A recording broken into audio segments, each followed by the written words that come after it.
அதிமுக ஆட்சியில் இந்த வால்பாறை சட்டமன்ற தொகுதியில் 95 கோடி மதிப்பீட்டில் கிராமப்புற சாலைகள் புதிதாக அமைச்சோம். சுமார் 60 கோடி மதிப்பீட்டில் வால்பாறை தேயிலை தோட்ட பகுதியில் புதிய சாலை பல இடத்துல அமைச்சோம். அதிமுக ஆட்சி வந்ததுதான் இந்த எஸ்டேட் பகுதியெல்லாம் நிறைய சாலைகள் அமைச்சு ஆனமலை தனி தாலுக்காக உருவாக்கப்பட்டு இந்த மக்களுக்கு தேவையான உதவிகள் கிடைச்சது. சுமார் 20 கோடியில் 1000க்கு மேற்பட்ட பசு வீடுகளை கட்டி கொடுத்தோம்.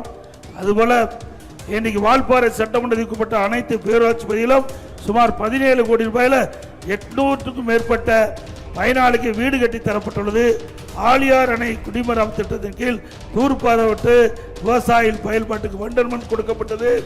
வால்பாறை 5 கோடி மதிப்பீட்டில் அம்மா படகு இல்லம் மற்றும் 3 கோடி மதிப்பீட்டில் தாவரவியல் பூங்கா அமைக்கப்பட்டது.